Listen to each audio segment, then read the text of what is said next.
Picture a lamp left burning in an empty room. No one watching it, no one needing it to do anything. Just the small flame, steady, giving its light to the walls and the silence.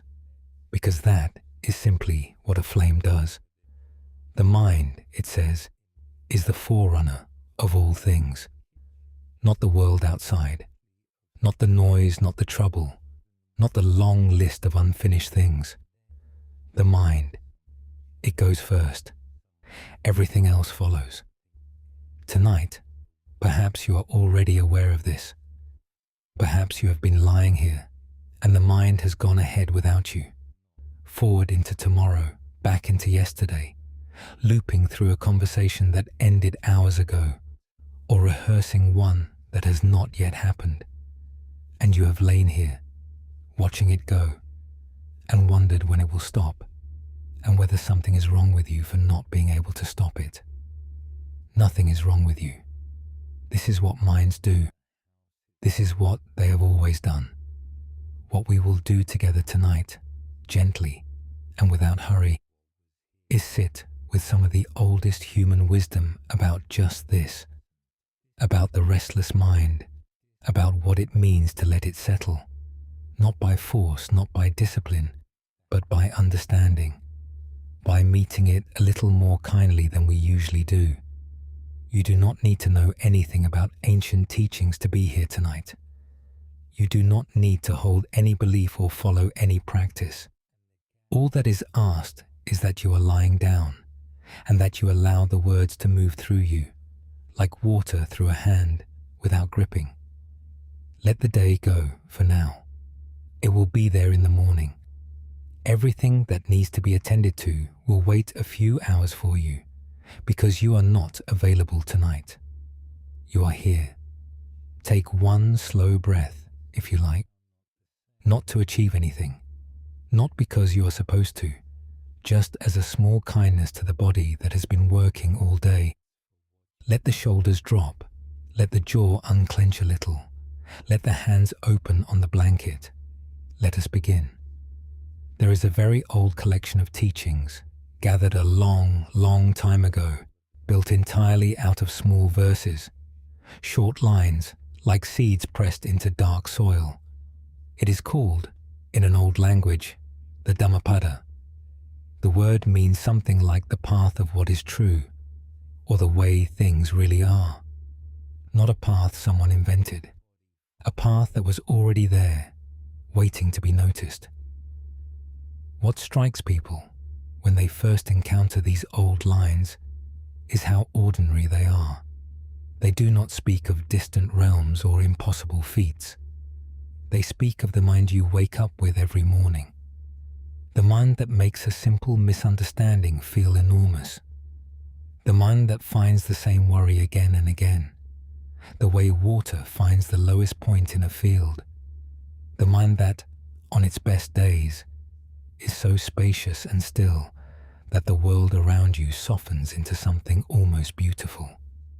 This is the ground the old verses walk on, this ordinary mind, this mind that is in you right now, perhaps turning a little, perhaps already beginning to slow.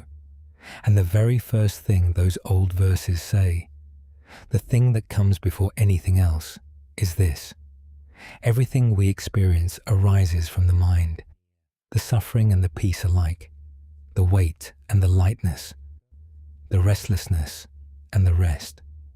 It all begins there. This might sound at first like the mind being blamed, but that is not quite it. Think of it this way. If the mind is the beginning of things, then a settled mind, not a controlled mind, not a suppressed mind, but a mind that has been met with kindness and allowed to quiet. A settled mind becomes the beginning of something worth living in. And settling is not something you do to the mind. It is something the mind does when you stop arguing with it. Let us explore a story about this. Long ago, in a small valley at the foot of a mountain range, there was a teacher who spent her days walking among the villages, speaking with whoever wished to speak. She was not known for giving long lectures. Mostly, she asked questions and then listened to the answers. People who came to her with complicated problems often left with simpler ones, not because she had solved anything, but because she had a way of helping people see what was real and what was story. One afternoon, she came to a house where a man sat outside in the early evening, his face tight and tired. He had clearly been sitting there for some time, turned inward, his hands gripping each other in his lap. She sat nearby without asking permission, and for a while they were both quiet. After some time, the man looked up. He said, "My mind will not stop. I have tried telling it to. I have tried distracting it. I have tried everything I know how to do. And still it goes on, and I am exhausted, and I cannot sleep, and I do not know what is wrong with me." The teacher nodded slowly, as if she had heard this before. Many times, perhaps. She said, "Tell me, when you tell your mind to stop, what does it do?" The man frowned. "It argues with me.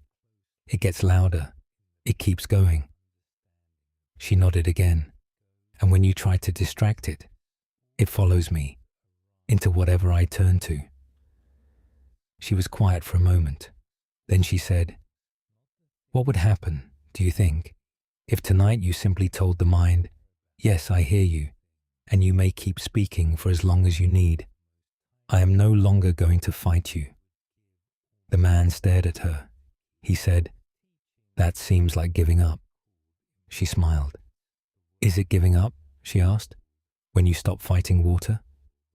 She left him sitting there with that question and walked on. He stayed outside for another hour, doing exactly what she had said. Each time a thought came, he did not push it away. He simply said, in his own mind, "I hear you. You may stay as long as you need."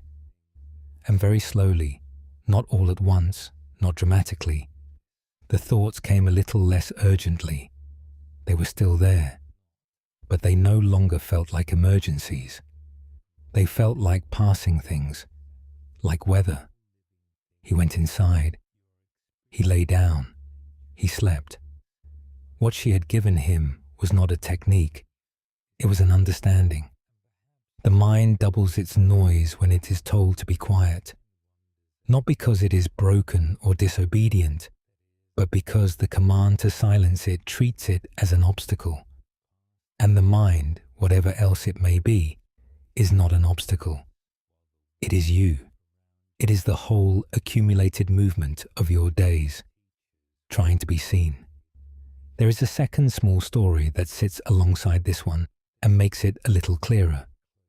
There is a story sometimes told about a young monk who came to an elder with the same complaint, that the mind would not stop, that it kept presenting thoughts as if they were urgent, as if each one demanded immediate attention. The elder listened. Then she did something unexpected. She picked up a bowl from the table between them and held it up. She said, "What is this?" The young monk said, "A bowl." She said, "What is it for?" He said, "For holding things." She nodded. She set it down. She said, "Your mind is like this. It is not misbehaving when it fills with thoughts. That is what it is for. It holds things. The question is not why it is holding so many things tonight. The question is whether you know how to empty it gently when the time for emptying has come." He said, "How do I empty it?" She said, "First, you stop trying to empty it by force. You do not grab the thoughts out. You simply stop putting new ones in. Stop feeding it the future. Stop feeding it the past. And slowly, of its own nature, it will empty itself." He said, "And if I cannot stop feeding it?" She said, "Then you notice that you are feeding it. And the noticing, by itself, is a kind of pause in the feeding." He stayed with this for many days, and he found, gradually, that she was right. Not that the thoughts stopped on command, but that the noticing created a small space, and in that small space, something could breathe. Tonight, you are that space. The noticing that is happening right now, as the words move through you, is already creating it. You do not have to do anything more. So tonight, if thoughts come, and they will, perhaps instead of pushing them away, you can simply allow them to pass through, not feeding them, not following them far, just allowing them to be there without urgency. This is not failure. This is the beginning of rest. Let your shoulders drop a little if they have risen. Let the body be held by whatever is beneath you. There is nothing to do right now, nothing to solve. You are already doing the right thing, simply by being here. When you're ready, we will continue. One of the things the old path teaches, perhaps the most surprising thing, the thing people tend to hear twice before they believe it, is that suffering is not caused by what happens to us. It is caused by how we hold what happens. This is not the same as saying that what happens does not matter. Of course it does. Of course pain is real. Of course difficulty is real. But between the thing that happens and the suffering that arises, there is a small space, sometimes very small, sometimes almost invisible, in which the mind makes a choice about what the thing means, how large it is, whether it defines everything. The old words for this are sometimes translated as craving and aversion. We reach for what we want and cannot have. We push away what we do not want and cannot avoid. And this constant reaching and pushing, this is the source of a great deal of the exhaustion you carry at the end of a day. Not the events themselves, the reaching and the pushing. And here is what makes this worth sitting with tonight.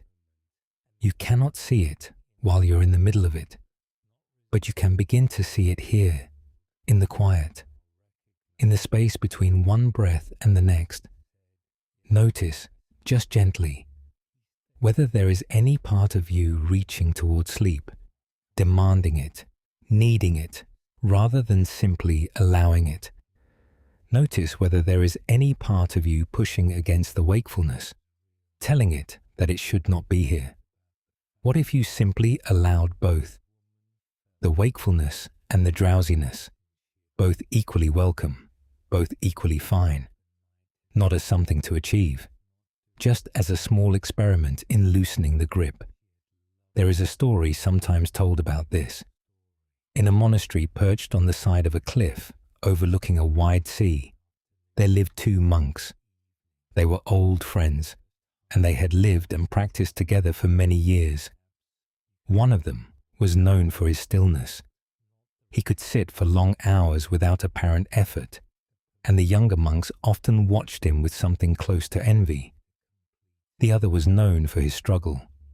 He moved a little too quickly, sat a little too rigidly, and often looked slightly pained, as if he were holding something at bay. One morning, as they were both sitting together in the early light, the second monk finally said to his old friend, "Tell me how you do it. Tell me your method. I have practiced for as long as you have, and I still cannot find the ease you have. What am I missing?" The first monk looked at him for a long moment, then looked back out at the sea. He said, "You are holding on." The second monk felt a flicker of irritation. "Of course I'm holding on. That is what practice is. You hold on to the practice." The first monk shook his head gently. He said, "When you sat down this morning, what did you want to happen?" The second monk thought. He said, "I wanted to be still. I wanted the thoughts to stop. I wanted to sit in peace." The first monk nodded, and when the thoughts came, he fought them, yes. And when the peace did not come as quickly as you wanted, he pushed harder, tried harder, gripped tighter. The first monk turned to look at him. He said very quietly, "That is the holding on, every wanting of a particular outcome, every pushing against the actual moment. That is the grip that keeps the hand closed." The second monk was quiet for a long time. Then he said, "So what do you want when you sit?" And the first monk smiled. "Nothing," he said, "or perhaps more honestly, whatever comes." This did not resolve everything for the second monk that morning. Nothing so simple as a conversation ever does, but something loosened slightly in his chest, the way a knot loosens when you stop pulling at it and simply let it be warm for a while. Let us stay with this a little longer. There is a second story that comes alongside the first one, from a different kind of life, showing the same thing. In a cottage near the edge of a wide field, there lived a woman who had spent her years making bread. It was simple work. Every morning, early, she would begin. And she was known, in her community, not just for the quality of the bread, but for a particular quality of the mornings themselves. Anyone who worked alongside her described feeling, inexplicably, better than they had when they arrived. One winter, a young woman came to help her, and after several weeks, she finally asked, "What do you do to make it feel this way, like there is more time than there should be?" The old woman thought about this. She said, "I am not sure I do anything. I only try not to do the thing I used to do." "What did you used to do?" She was quiet for a moment. Then she said, "I used to make bread while wishing I were doing it better, or wishing I were already done, or worrying that it would not rise. And the bread was fine, often, but the mornings were heavy. And now," she smiled, "now I just make the bread. I try to let the bread be whatever it will be, and I try to let the morning be whatever it is. I find that when I am not arguing with it, there seems to be much more of it." The young woman said, "That sounds very simple." The old woman laughed quietly. "Very simple and very difficult," she said, "but less difficult than arguing with the bread. This is the thing the old path is pointing at. Not a complicated philosophy, not a practice requiring years of effort. Something simpler and harder, the willingness to let this moment, this breath, this dark, this not quite sleeping, be exactly as it is, without demanding it be otherwise. The morning will be different from the night. Sleep will come, or it will come more slowly. Either way, you are lying down, and the body is resting. And something in you is softening, even now. You do not have to improve this moment. You are already in it. Take a slow breath here, if you like. Let the body settle a little deeper. You have nowhere to be for a long time. The night is long and quiet, and yours. There is something the old verses say about the mind that is perhaps easy to misunderstand. They say, the mind is difficult to tame. Difficult to tame. Not impossible. Not inherently broken. Difficult. And the word that sometimes gets translated as tame, it does not mean broken like a horse, made submissive, stripped of its energy. It means something closer to befriended, brought alongside, made familiar with itself. A tame mind, in this older sense, is not a silent mind. It is not a blank mind. It is a mind that knows itself well enough that it is no longer frightened by its own movements. A mind that can watch its own restlessness without becoming restless about the restlessness. This is subtle. Say it again, differently. When a thought comes and you think, "Why am I thinking this? I should not be thinking this. What is wrong with me?" That second thought, the one that judges the first, is just more thinking. It adds a layer. The mind becomes tangled in itself. The the way a thread becomes a knot when you pull both ends. But when a thought comes and you simply see it, there is a thought, there is another thought. They are moving the way clouds move. Then something different happens. The thread does not tighten. The thoughts come and go, and you remain. Perhaps not perfectly still, but less tangled, more spacious. This is what the old word is pointing to, not controlling the mind, but becoming familiar enough with it that you are not afraid of what you find there. Consider a small story. In a town at the edge of a wide valley, there was an old weaver known for making cloth of unusual beauty. People came from a long way to buy from her, not only because the cloth was fine, but because there was something in it, some quality of evenness, some sense of unhurried care that other weavers could not quite replicate. A young man came one day who wished to learn. He watched her work for a while, and then he said, "Your hands never stop. How do you keep from making mistakes?" She looked up at him. She said, "I make mistakes constantly." He was confused. "But the cloth is perfect." She shook her head. "Not perfect, only honest. When a thread goes wrong, I do not cut it out in a panic. I look at it. I understand what happened, and then I work with the truth of where I am, not where I wish I were. That is all." He thought about this. He said, "And does that ever bother you, seeing the mistakes?" She looked back at the loom. She said, "The mistakes used to feel like accusations, like evidence of something wrong with me. Now they feel like information. They tell me where the cloth wants to go." He stayed with her for many months and learned to weave. And the most important lesson she ever taught him was not how to set up a loom or how to pull a thread taut. It was how to look at a mistake without flinching, and to see it not as a failure, but as a signal, a small, honest message from the work itself. There is another story that makes the same point from a quieter angle. Far away, in a village by the sea, there was a potter who had been working with clay for most of her life.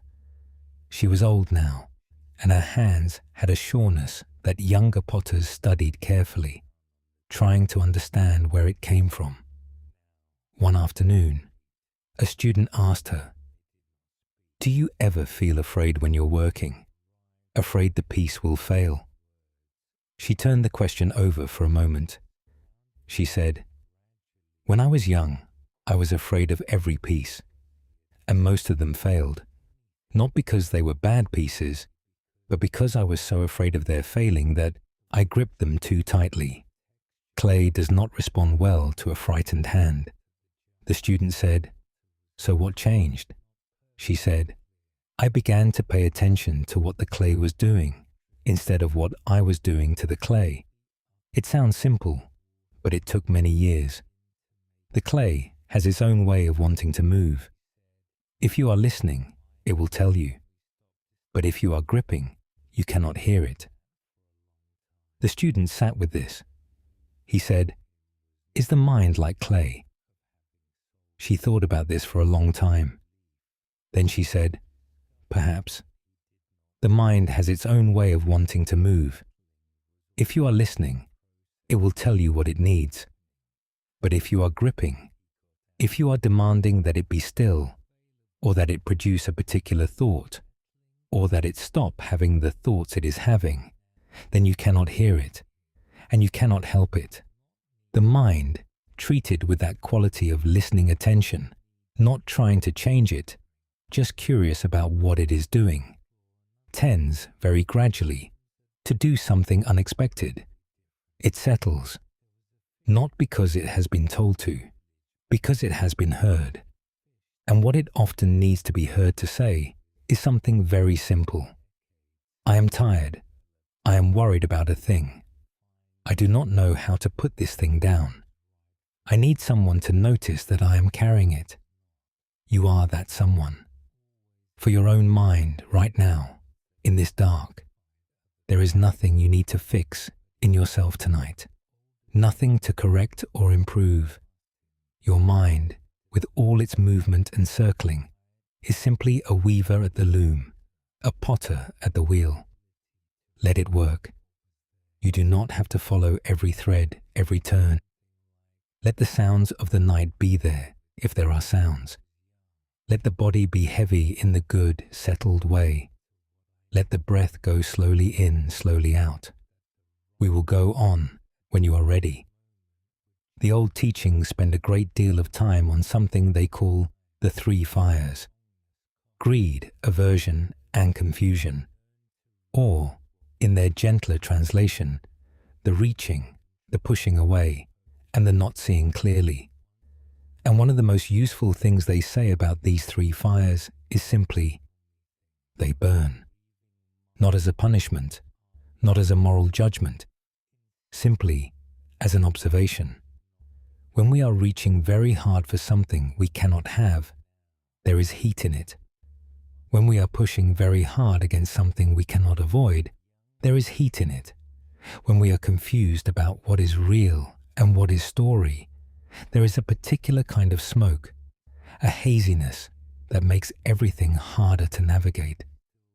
And what the old path suggests, with great patience and no judgment at all, is that you can let the fires cool, not by denying them, not by stamping them out, but by understanding them clearly enough that you stop feeding them. You stop feeding them not by willpower, by seeing. When you see clearly that reaching for a particular outcome is causing you suffering, not bad reaching, not morally wrong reaching, just reaching that hurts, something shifts. The reaching does not always stop immediately, but it loosens. The hand opens just a little. Tonight, lying here, perhaps you can feel one of the small fires, a worry that keeps returning, a hope that keeps trying to be certain, a fear of not sleeping, feeding itself. These are the small fires. They are not dangerous. They are not shameful. They are simply warm and close, and they make it hard to rest. You do not have to put them out. You do not have to understand them fully. You only need to see them, very gently, for what they are. Warmth without catastrophe. Heat without harm. Let us explore a story about this. In a village beside a slow river, there was a fisherman who had worked the water all his life. He was not a particularly wise man in the way people usually think of wisdom. He did not lecture. He did not give advice. He simply knew the river so well that he was never frightened by it. One day, a traveler came to the bank where the fisherman was working and said, "I need to cross this river, but I'm afraid of the current. Can you take me?" The fisherman looked at the river. He looked at the traveler. He said, "Are you afraid of the river, or are you afraid of the idea of the river?" The traveler did not understand the question. The fisherman said, "Come, look at the water with me. Not the idea of danger, not the idea of drowning, just the water as it is." They stood together at the edge for a while, and the traveler looked. The water was slow in the shallows, faster in the middle, full of small eddies and movements. Nothing dramatic. It was simply water doing what water does. After a time, the traveler said, "I can see it now. I can see where I can cross." The fisherman smiled. "Yes," he said. "Most of the fear was in the version of the river you were carrying in your head. The real river is more manageable than that." He did not say this to embarrass the traveler. He said it because it was simply true. The river you imagine before you look at it is always more terrifying than the river itself. The problem you have not yet examined clearly is always larger than the problem you have looked at. And this is true of the mind too.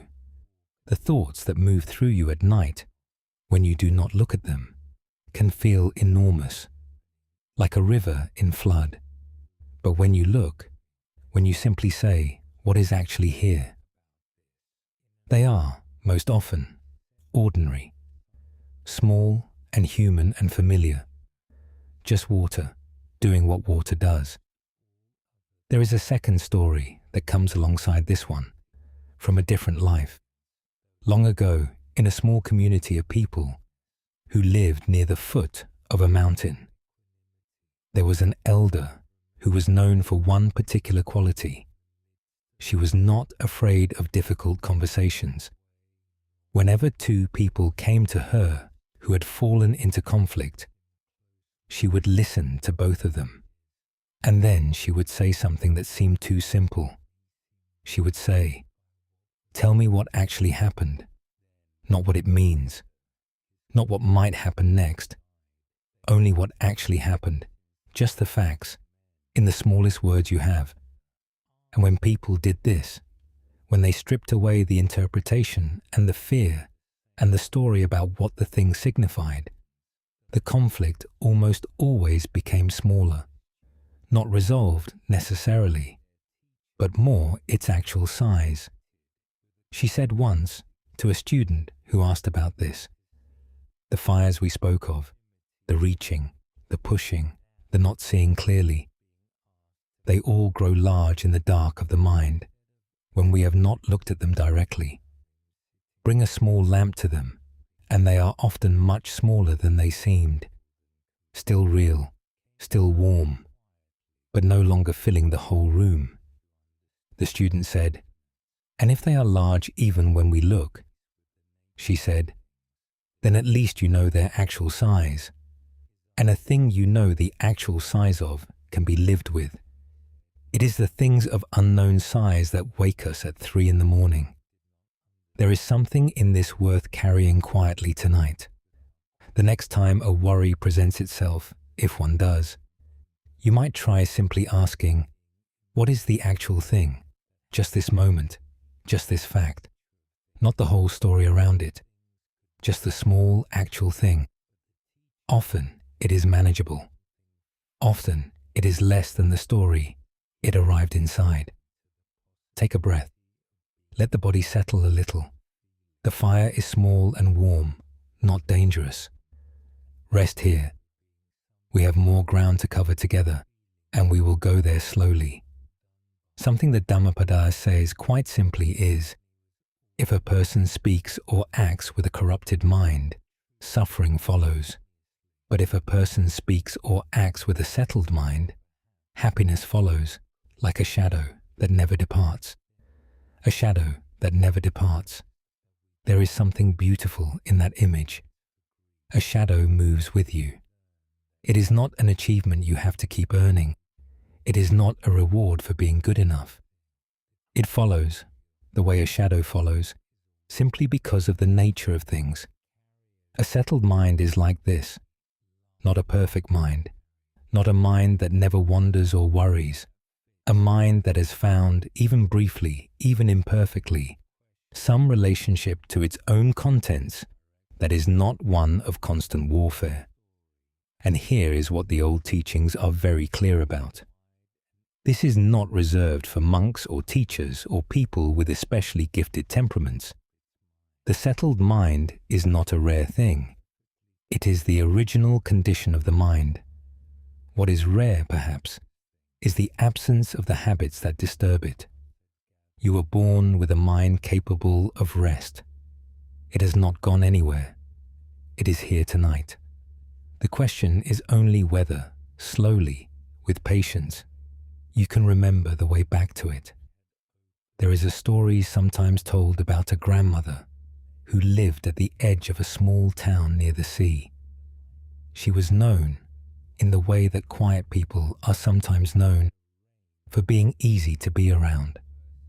People came to sit with her when they were troubled, not because she gave particularly good advice, she rarely did, but because something about being in her presence made the trouble feel more manageable.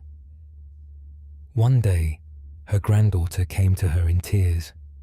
She had argued with a friend badly, and the words that had been said could not be unsaid, and she did not know how to carry it. The grandmother listened for a long time without speaking.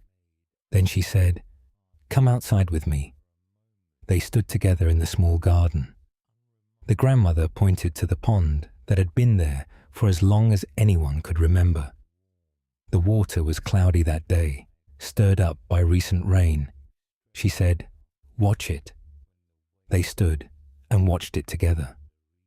The granddaughter did not know what she was meant to be watching for, but her grandmother did not seem to be in any hurry, so she simply watched. After some time, perhaps 15 minutes, perhaps more, the particles in the water began, very slowly, to settle, not all at once, gradually, and the water, which had been opaque, began to clear, first at the surface, then deeper down, and eventually, if you looked carefully, you could see all the way to the bottom. Small stones, a few dark leaves, the ordinary floor of a small pond. The grandmother said, "No one made it do that. It did it by itself." The granddaughter looked at her. She said, "The mind is the same. When it is stirred up, you do not clear it by reaching in and grabbing. You wait, you allow, and it clears by itself." The granddaughter wiped her face. She said, "But what do I do about the argument?" The grandmother smiled. She said, "When the water is clear, you will see the bottom, and then you will know what to do." She was right. The granddaughter came back 2 days later, when she had slept and eaten, and allowed a little time to pass, and said, "I know what to say to my friend now. I could not have found it before, but now it is there." The water had cleared, and at the bottom was what needed to be done. Your mind is doing this right now. Perhaps you cannot feel it yet. Perhaps it still seems to be moving. But beneath the surface movement, something is settling. Something is always settling when we allow it. Let the body grow a little heavier. The shoulders, the jaw, the hands, nothing held. Let the breath be easy and slow. We have more to walk through together tonight, and we will walk slowly. The old verses speak often about what they call the middle way, not an extreme of effort, not an extreme of ease, not forcing, not abandoning, something more like a river, finding its own path between banks without fighting the shape of the land. This is, perhaps, the hardest thing to understand about the old path, because we are so used to effort.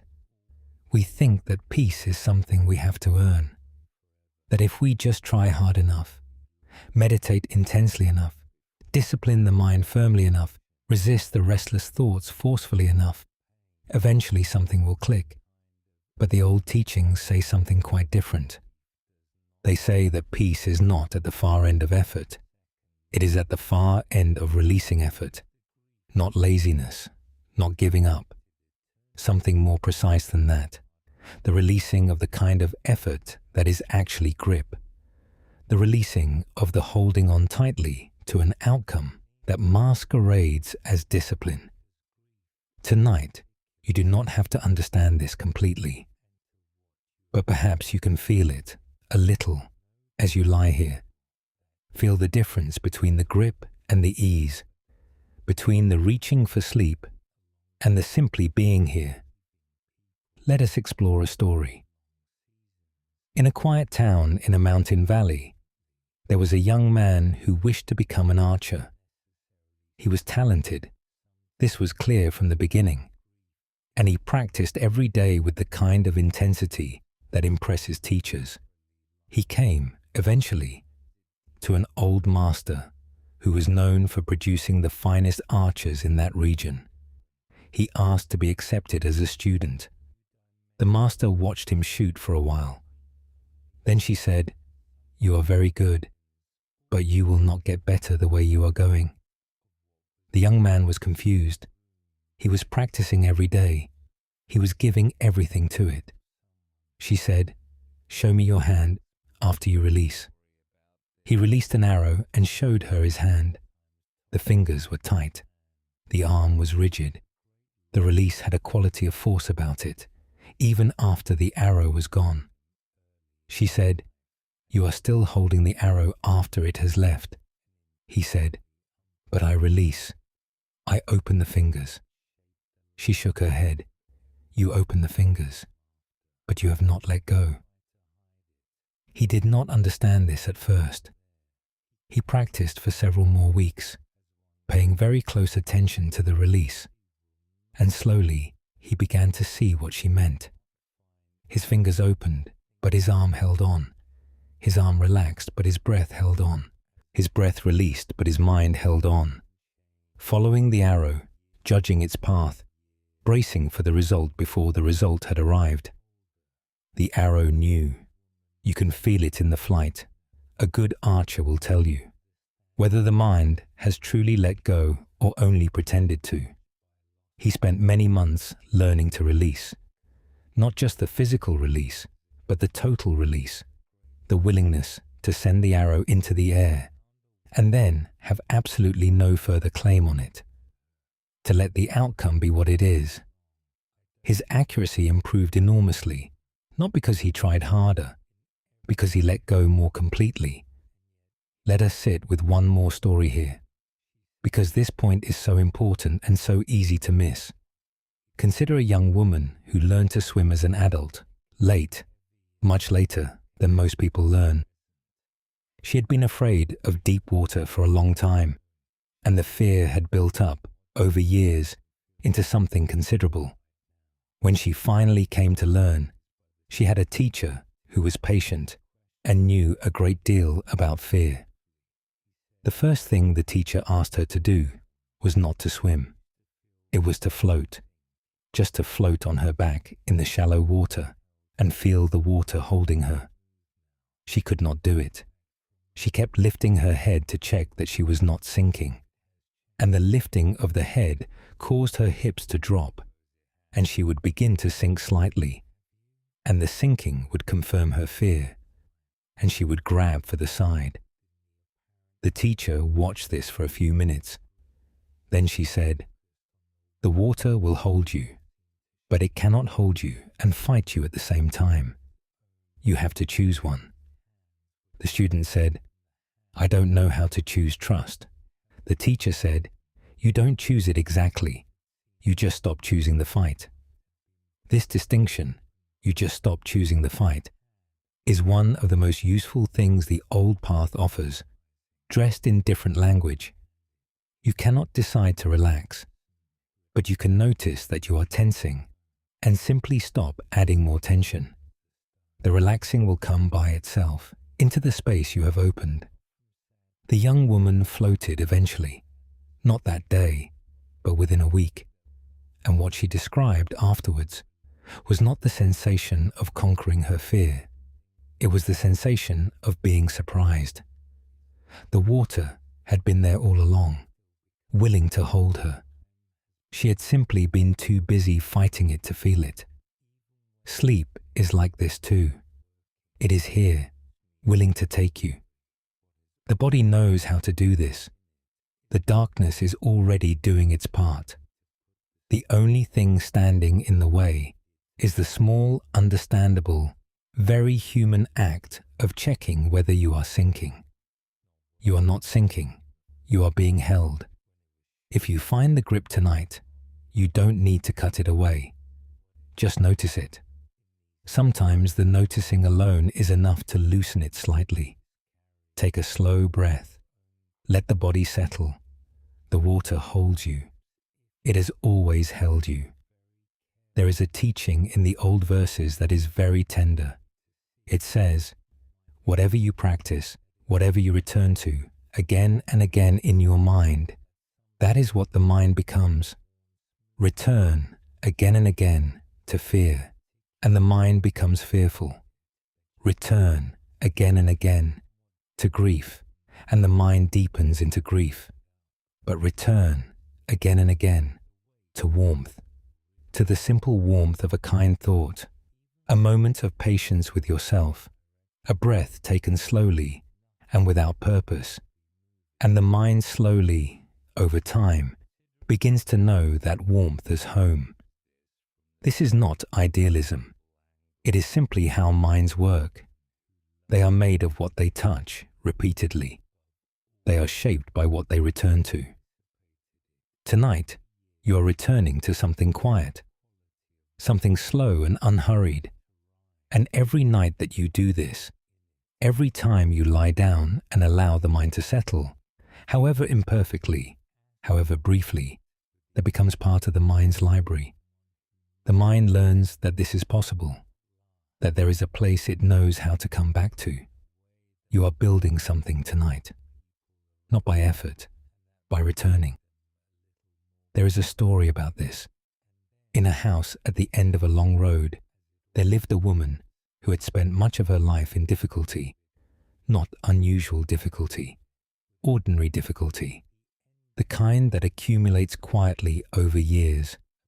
Losses, disappointments, a marriage that had been hard in certain ways, children who needed more than she sometimes had to give. She was not a particularly spiritual person, in any formal sense. She had no practice, no tradition, no teacher. But she had one habit, and she had carried it since she was a young woman. Every evening, before she slept, she would lie in bed and think of one small thing from the day that had been, in some ordinary way, good, not wonderful, not magnificent, just good.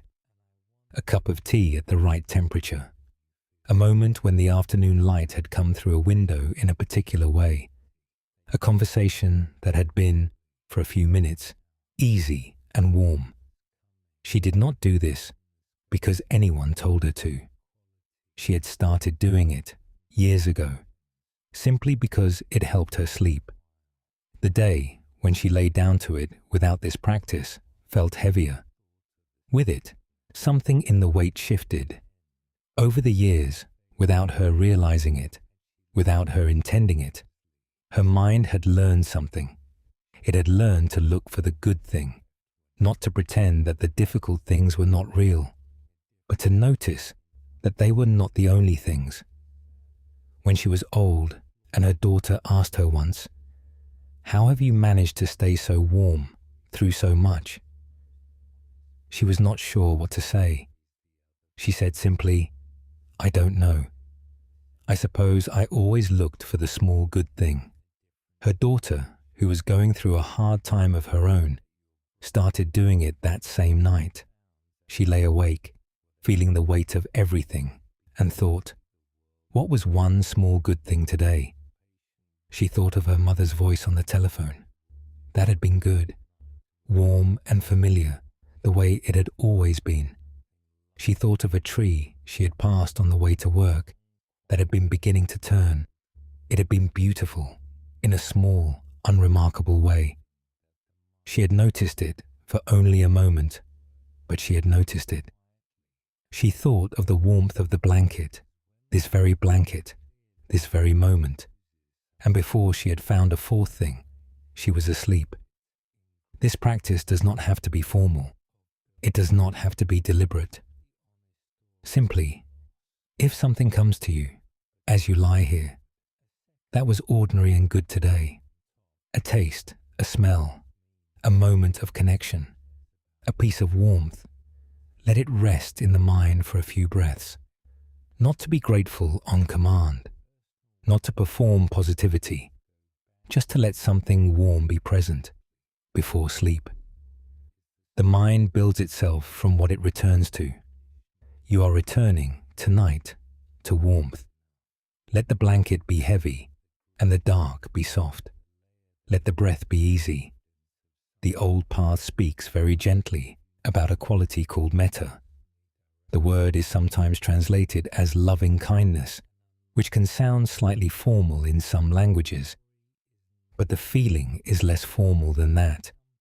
It is closer to warmth toward all living things, including yourself.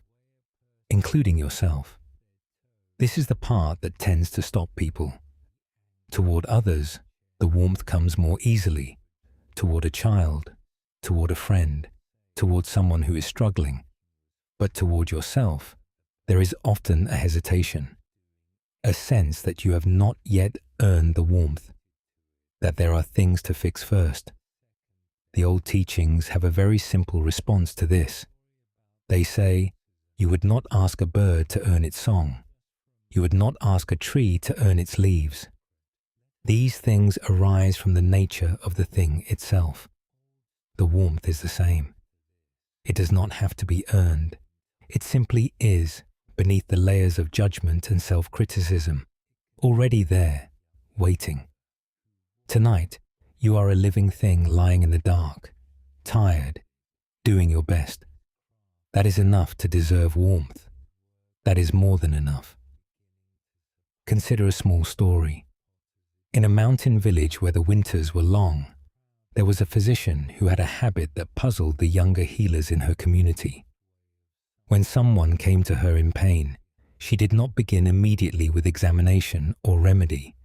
She would first say, very quietly, "You came all this way, in this condition. You must be very tired." And she would let the person sit for a moment, in silence, before anything else happened. Some of the younger healers thought this was inefficient. There was work to do. The patient needed to be helped. But she had learned, over many years, something that is difficult to explain in medical terms. A person who feels met, who feels that their difficulty has been witnessed, gently, by another person, responds differently than a person who feels like a problem to be solved. One winter, one of the younger healers came to her himself, late at night, shaking slightly. He had made an error earlier that day, not a harmful one, but one that had frightened him. He had come to her because he did not know where else to go with it. She sat with him. She said, "You came all this way, in this condition. You must be very tired." He looked at her, startled. She said, "You are allowed to receive this too, not because you deserve it more than your patients, but because you are also a living thing in pain tonight." He sat with that for a while, receiving it awkwardly, as people often receive warmth when they are not used to it. But it settled into him eventually. And the next day, he was able to go back to his work with a little more steadiness. Not because the error was erased, but because he had been treated, for a moment, as a person rather than a standard. There is another story that makes this point from a different angle. In a quiet orchard by the edge of a village, there was an old farmer who spent his days among fruit trees. He had tended them for so long that he knew each one individually, which ones bore early, which ones needed more water, which ones had been through storms and needed extra care. One spring, a young neighbor came to him in some distress. She had a small garden, and several of the plants were failing despite all her attention. He went with her to look at the garden. He walked quietly among the plants for a while. Then he said, "These ones are fine. They are just slow this year because the winter was long. But these ones here," he pointed to a small cluster of struggling seedlings, "these ones are frightened." She said, "Frightened? Plants cannot be frightened." He looked at her. He said, "Perhaps not, the way you mean it. But these have been transplanted twice, and before that, the soil was wrong. And I think they are not sure yet that this is a safe place to put their roots down. They are holding back." She said, "How do you help a plant that is holding back?" He said, "You do not pull it. You do not push it. You make the conditions as good as they can be, and you are patient, and you tell it, in whatever way you tell things, that this is a safe place now." She looked at the struggling seedlings for a long time. Then she said quietly, "I think I am a little like that too. He did not reply, but he thought she was right. You might be a little like that too tonight.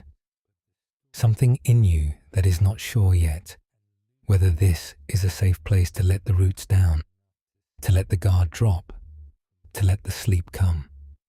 It is safe. The dark is quiet. The body is warm. The night is long and no one needs anything from you. This is a safe place to rest. Let a little warmth toward yourself be present, if it can. Not forced, not performed, just, I am here, and I have been trying, and that is enough. Rest here for a few moments. We are walking toward the end of this journey now, and we will go gently. The old verses contain a teaching that, in the original language, sounds almost like a poem. It speaks of a mind that has gone beyond grasping, that has learned to hold things lightly, the way a cupped hand holds water. The water is real. It is there. But the hand does not crush it into nothing trying to keep it, and the hand does not flail to spill it. It simply holds, open and still, and the water rests in it for as long as it will. This is an image of the mind that has found something the old teachings call equanimity, not indifference, not detachment in the cold sense, something warmer than that, something more like the willingness to be with what is here, exactly as it is, without needing it to be different. And one of the things that old teachers noticed over many centuries of watching people find and lose this quality is that it tends to arrive precisely when you stop looking for it. The way certain stars appear only when you look slightly to the side of them. The way sleep comes the moment you stop counting minutes. You cannot make equanimity happen, but you can recognize it when it begins to arrive. And it begins to arrive often in exactly this: lying down, in the dark, breathing slowly, with no task more pressing than simply being a body in a bed. That is where it starts. Consider a small story. There was an old traveler who had spent much of his life walking from place to place, carrying very little. He was not searching for anything in particular. He had simply found, early in his life, that walking suited him, that when he walked, the mind settled in a way that it did not when he was still. People he met on roads often asked him, "What are you looking for?" And he would always give the same answer. He would say, "I have already found it. I am simply living in it."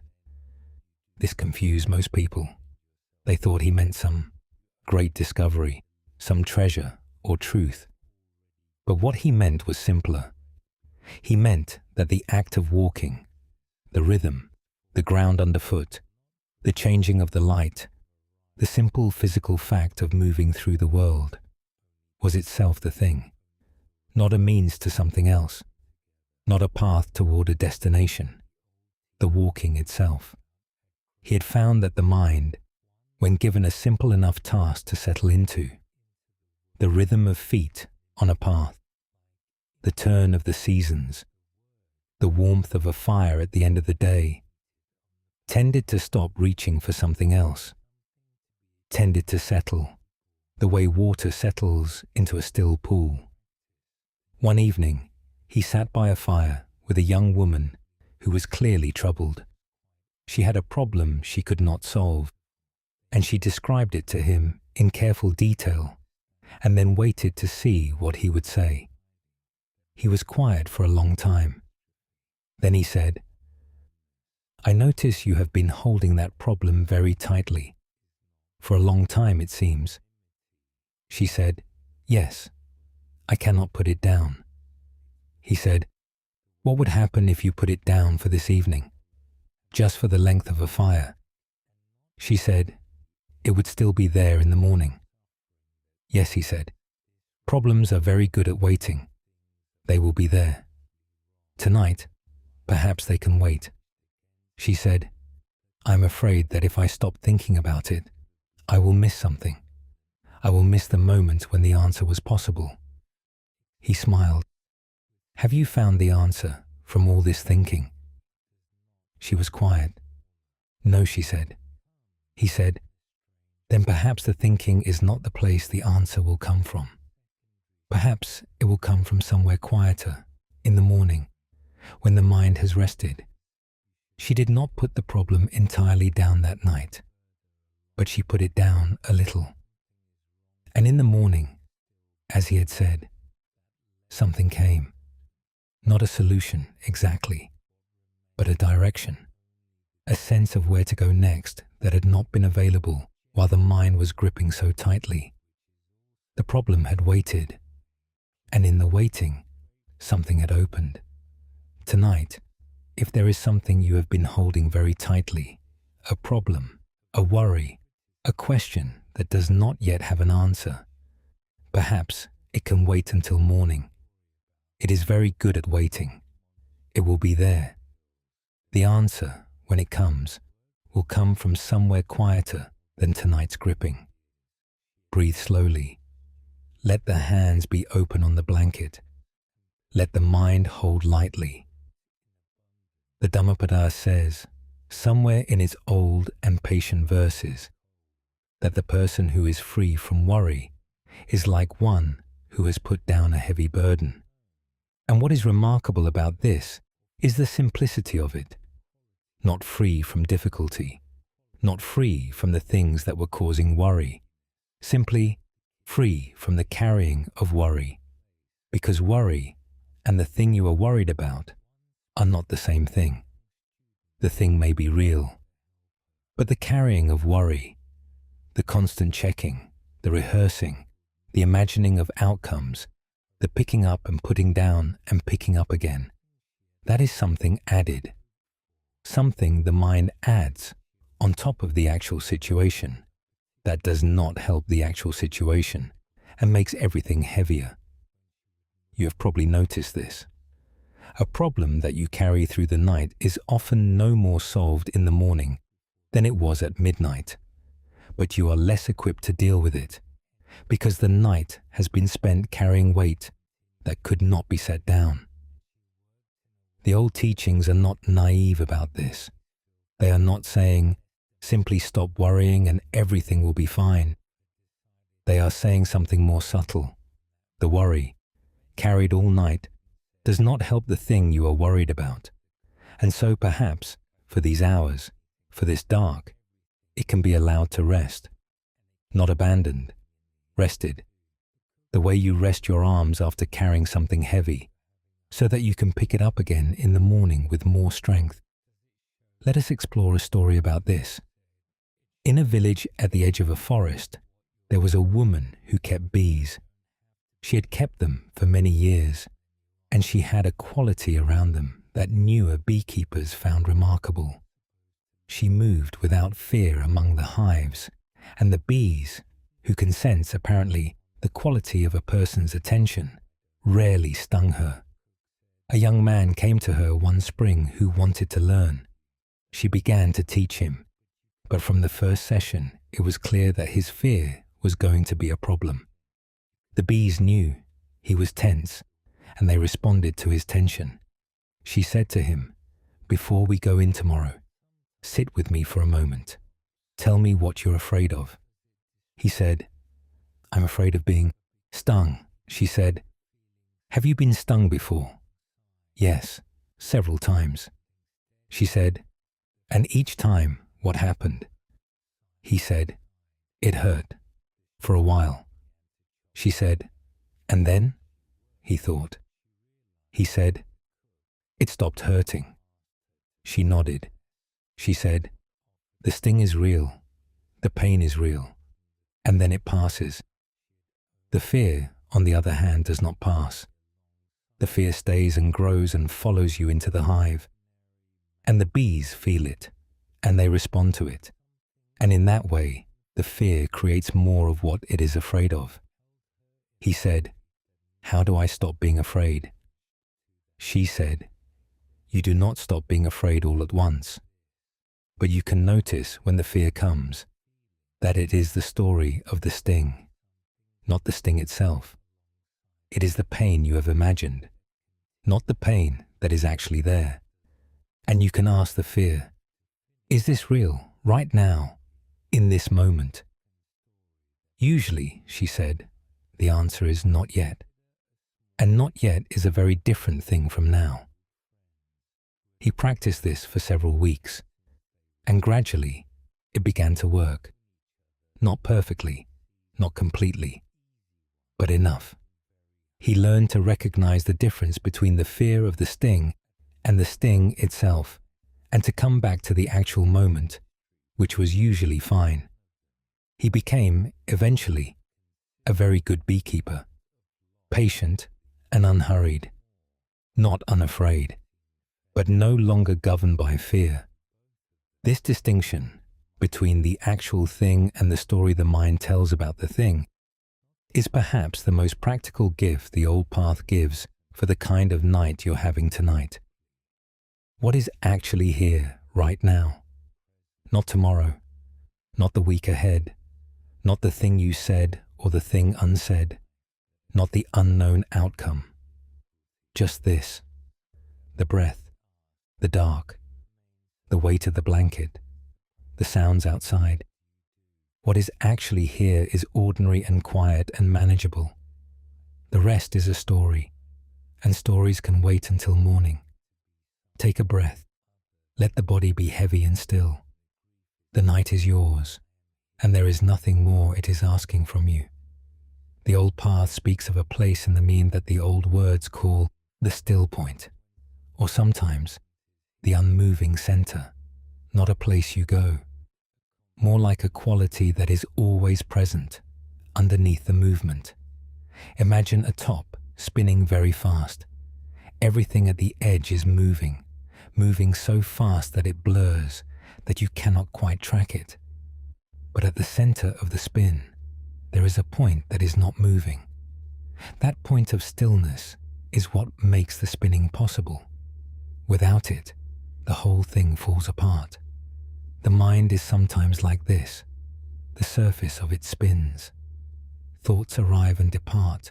Worries circle. Images flash. All of this is real. All of it is the mind, genuinely doing what minds do. But at the center of all that movement, there is something that is not moving. Something that is simply aware of the movement, without being it. Something that watches without being the thing it watches. You have felt this. Perhaps you can feel it now, a little, if you look for it.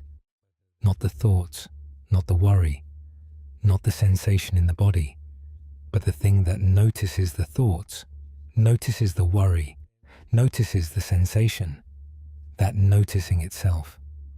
Where is it? It is here. It is always here. It is the still point at the center of the spin. The old teachings spend a great deal of time trying to point people toward this.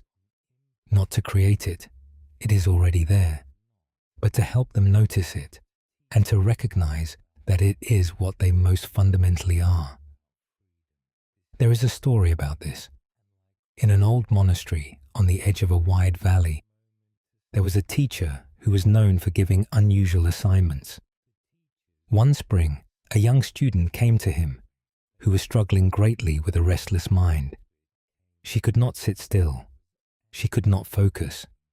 She felt, she told him, as if the mind were a bird in a small cage, constantly beating against the bars. He listened to her. Then he said, "I want you to try something. For the next week, I want you to spend 1 hour every morning just watching your mind, not trying to change it, not fighting it, just watching. And each evening, come and tell me what you saw." She did this. At the end of each day, she came and reported what she had observed. The first day, chaos. The mind went in 100 directions. She could not keep up with it. The second day, still chaos. But she noticed that sometimes there were small gaps between one thought and the next. She had not noticed the gaps before. The third day, she spent most of the time trying to find the gaps. He said, "Do not try to find them. just watch. The fourth day, she noticed something she could not quite name. She said, "There is something that is doing the watching. And the thing that is doing the watching is not the same as the thoughts it is watching. They come and go, but the watching seems to stay." He smiled. He said, "That is what I wanted you to find." She said, "But what is it?" He said, "I do not have a name that would help you. Some people call it awareness. Some call it the still point. It does not matter what you call it. The important thing is that you have felt it. The important thing is that you know, now, that there is something in you that is not the storm. That you are not the storm. You are what is watching the storm." She sat with this for a long time, and something fundamental shifted in the way she related to her own mind. Not that the thoughts became fewer, or the restlessness disappeared, but she was no longer completely identified with it. She was, occasionally, the one watching, and that was enough to make it all feel much more bearable. You are the one watching. You are not the thoughts that are passing. You are not the tiredness. You are not the worry. These are things you are experiencing, yes, but you are the one experiencing them, and the one who is doing the experiencing. That one is quiet. That one does not panic. That one has been here all along, unchanged. That is the still point. It is yours. It is you. Let your attention rest there, just briefly, if you can find it. Not the thoughts, not the sensations, the thing that notices them. Just rest there. If you cannot find it clearly, that is all right. It is there whether you can find it or not. It is always there. Rest. Let the breath be quiet and slow. There is a word in the old path that sometimes gets rendered in translation as impermanence, and the rendering is accurate but cold. The actual feeling the word points to is warmer and stranger than that. It is the feeling you get when you look at something beautiful and feel at the same time, both its beauty and its passing. The way an evening has a quality of evening before it has fully become night. The way a piece of music is most itself in the moment, just before it ends. Everything passes. The old verses say this plainly, without apology. Thoughts pass. Feelings pass. The night passes. The worry that seems immovable at midnight has, by morning, usually shifted into something smaller. Not because anything solved it, because time moved, and it moved with time. This is not a sad teaching. The old teachers were very careful about this. They did not intend impermanence as a source of grief. They intended it as a source of relief. If everything passes, including this wakefulness, including this restlessness, including this moment of lying here and not quite sleeping, then nothing needs to be gripped so tightly. If it will change on its own, the gripping is not what changes it. The gripping only makes the passing harder to feel. Let us explore a story about this. In a village beside a wide estuary, where the water changed twice a day with the tide, there lived an old man who had spent his whole life watching the water. He was not a fisherman or a sailor.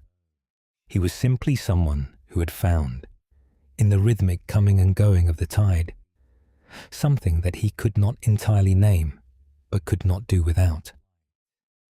People sometimes came to sit with him on the bank, especially people who were grieving.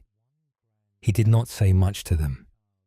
He mostly just sat and watched the water and let them sit. One autumn, a young woman came to him who had lost someone she loved. She was not weeping.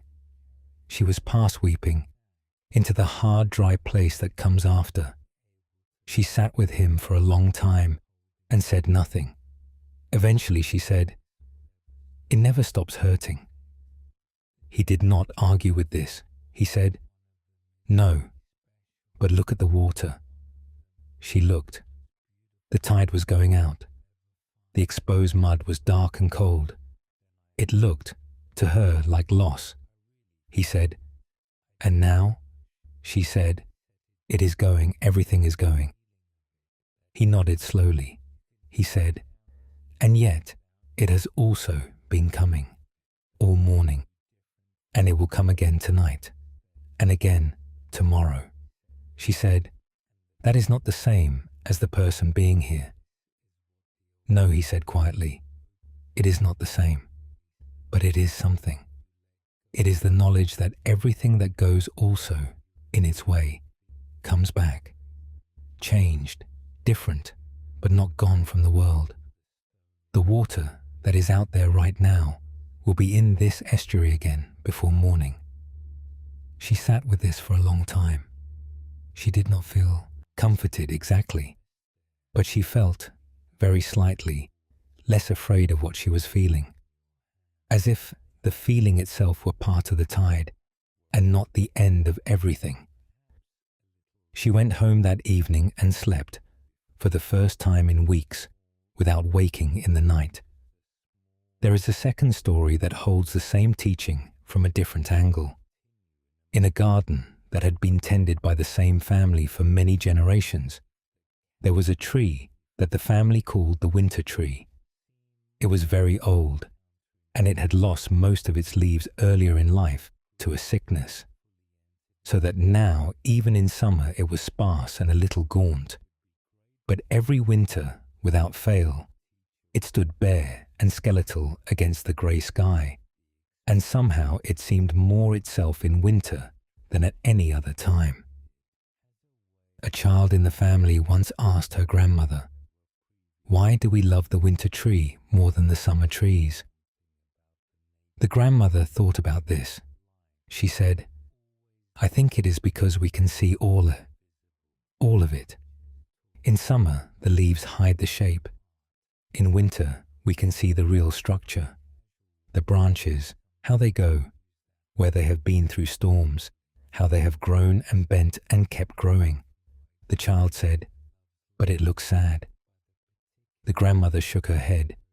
She said, "It looks honest. There is a difference." The child thought about this for many years, and when she was an adult and her own life had passed through losses and changes and winters of its own, she found herself returning to the winter tree in her mind, not because loss was beautiful, but because there was something in the stripped down, honest shape of things, in seeing the structure underneath, that felt more real than the full-leafed version, more trustworthy somehow. When things pass, when the thought passes, when the difficult feeling passes, when this restlessness passes into sleep, what remains is the structure, the shape of you, which has bent in storms and kept growing, the branches of your life, which have their own logic, their own beauty, visible especially when the noise is quiet. Tonight, as the mind quiets a little, perhaps you can feel something of that structure, not the leaves, the branches, the shape that has always been there, even when hidden. You have been through winters, and here you are. Take a slow breath. Let the body be heavy. Let the impermanence be a comfort rather than a threat. The knowledge that even this moment of lying awake will pass, as everything passes gently in its time. We will go on together from here. There is a quality the old teachings call sati, a word often translated as mindfulness, but which, in its older sense, means something more like remembering. Not remembering the past exactly, something closer to not forgetting what is real, not forgetting where you are. Right now, in this moment, you are in a bed. You are breathing.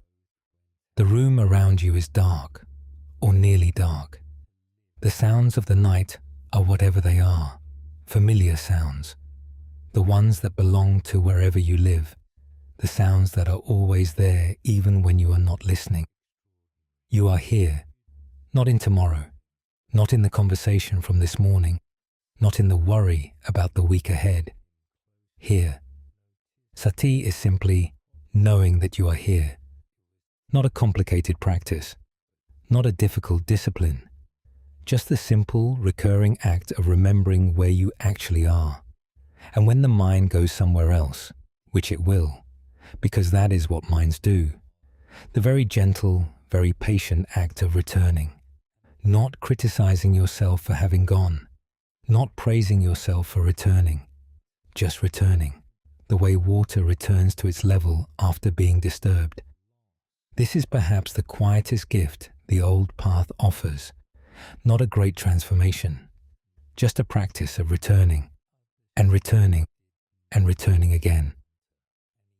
Let us explore a story about this. In a monastery that sat beside a mountain lake, there was a practice that the monks did every morning without exception.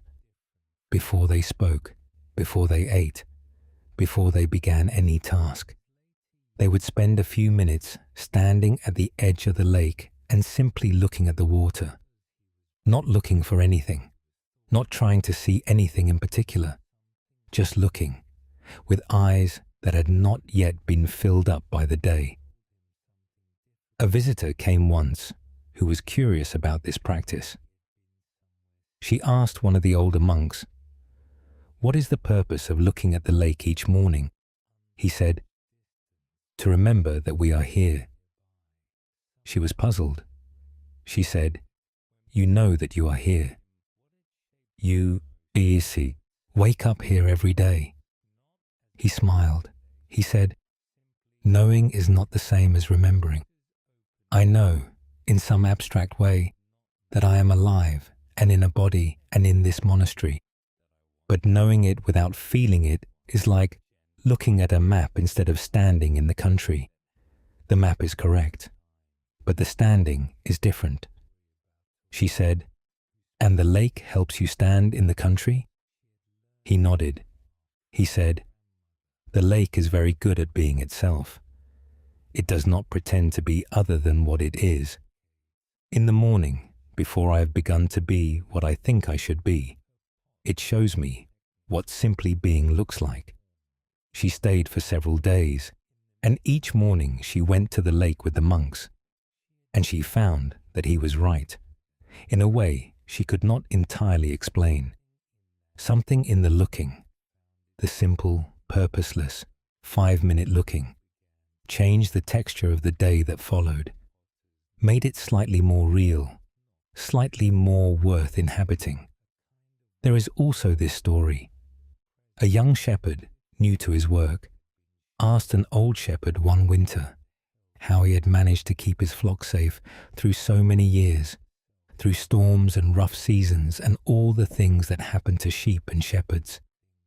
The old man thought for a while. He said, "I count them, every morning, every evening. When I wake up and when I settle down, I count them." The young man said, "And that keeps them safe?" The old man looked at him. He said, "It is not the counting that keeps them safe. The counting keeps me present. If I count them, I see them. If I see them, I know them. If I know them, I notice when something is wrong before it becomes serious. The counting is simply a way of not forgetting to look." The young man understood this gradually over his first few seasons. The counting was not the point. The being present was the point. The counting was just a way to arrive there. Tonight, the breath is something like the counting, not the point itself. A way of arriving at the point. A way of returning gently to the fact that you are here and breathing, and the body is warm and the night is quiet. Each breath, returning. Each exhale, a small release of wherever the mind has gone. Not with effort, with the gentle patience of a person who has learned that the mind will always wander, and that the wandering is fine, and that the returning is what matters. You are here, you are breathing, the room is quiet. You can rest in that for a moment before we go on. Take a slow breath here. Let the body grow heavier. There is nothing to count, nothing to track. Just this, and you, inside it, settling. Something the old verses speak of is what they call the refuge. In the oldest language, the three refuges, the teaching, the community, and something sometimes translated as the awakened mind. But stripped of all formal meaning, what they are pointing at is very simple. A refuge is a place you can go when you are tired, a place that is safe, a place that does not demand anything of you, that does not judge you for arriving in whatever state you are in. Tonight, you have come to a refuge, not a formal one, not a distant one, the quietest possible version, this bed, this dark, this hour that belongs to no one. And the old path says, gently and without insisting on anything, that this quality of refuge is not only in the external place, it is also in the mind itself. When the mind has found a little ease, the mind that is not fighting itself becomes a kind of refuge, a place you can live in without constant fear. This is, perhaps, the most practical thing the old teachings offer. Not a distant state of perfection, not an achievement reserved for the very disciplined. Just this, the mind as a place you can rest in, occasionally, when you have given it permission. Let us explore a story about this. There was an old woman who had lived alone in a small house for many years after her children had grown and her husband had died. People sometimes worried about her, living alone, at her age, in a house at the end of a lane. They would come to check on her and find her perfectly content, usually working at something in the garden or sitting by the window with a cup of something warm. One day, a neighbor who had been having a difficult time came to visit, and after a while he said, "I don't understand how you are so peaceful here alone. Don't you get frightened? Don't you miss company?" She thought about this carefully, as she thought about most things. Then she said, "I am not really alone. In these way you mean." He said, "But who is here with you?" She smiled. She said, "My own company, and I have spent many years becoming someone I do not mind being with." He looked at her for a long time. He said, "And how do you do that?" She said, "I stopped treating myself as an inconvenience. I stopped being impatient with my own thoughts, my own slowness, my own needs. I started treating myself, more or less, the way I would treat a guest I was glad to have in my house. And once you do that, the company is not bad." The neighbor went home and thought about this for many days. He had spent most of his life treating himself as an inconvenience, moving quickly past his own discomfort, pushing himself through things without much kindness. And he had found, as many people find, that this made everything lonelier, not less, because the one person he could never get away from was himself.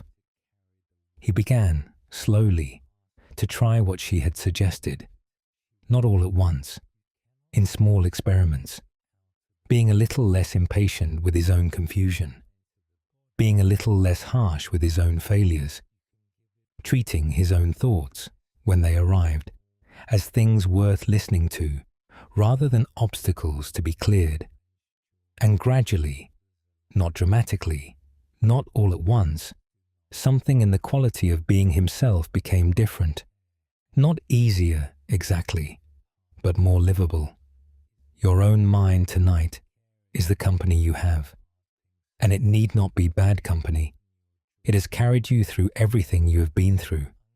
It has kept going, day after day, holding together the enormous complexity of a human life.